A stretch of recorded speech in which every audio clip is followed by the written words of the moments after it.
প্রিয় দর্শক, আসসালামু আলাইকুম। আজকে আমি মিল্ক মালাই পুডিং তৈরি করব। মাশাল্লাহ, পুডিংটা অনেক সুন্দর হয়েছে। কিভাবে তৈরি করলাম চলুন দেখে নেই। প্রথমে আমি হাফ কেজি লিকুইড দুধ দিয়েছি, 1/3 কাপ চিনি দিয়ে দিলাম। এখানে দিয়ে দিচ্ছি 1/3 কাপ গুঁড়ো দুধ। এখন দুধটাকে ভালো করে জাল দিয়ে ঘন করে নেব। এর মধ্যে আমি এখন ভ্যানিলা এসেন্স দিয়েছি। ভ্যানিলা এসেন্স দেখাতে পারিনি, এখানে আপনারা এলাচের গুঁড়াও দিতে পারেন।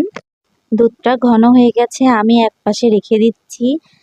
মেজারমেন্ট কাপের 1 কাপ গরুর দুধ নিলাম, সাথে 1 টেবিল চামচ আগার আগার পাউডার দিলাম, 4 টেবিল চামচ আমি কর্নফ্লাওয়ার দিলাম।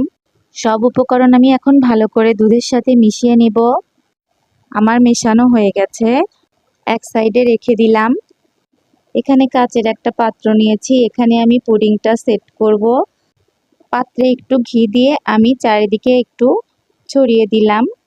এখন আমি যে মিশ্রণটা তৈরি করেছিলাম অল্প অল্প করে গরম দুধের মধ্যে দিয়ে আমি ভালো করে একটু নেড়ে চেড়ে নিব।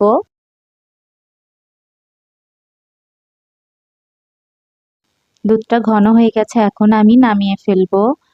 যে পাত্রে আমি ঘি ব্রাশ করে রেখেছিলাম এখন আমি সেই পাত্রে দিয়ে দিচ্ছি।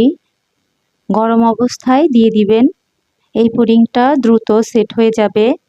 ঠান্ডা হয়ে গেলে আমি ফ্রিজে 1 ঘন্টা রেখে দিব।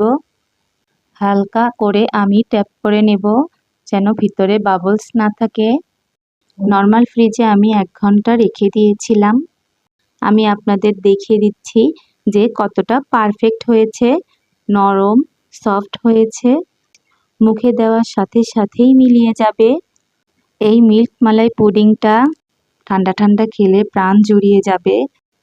এই পুডিংটা অসাধারণ হয়েছে, বাসায় ট্রাই করতে পারেন।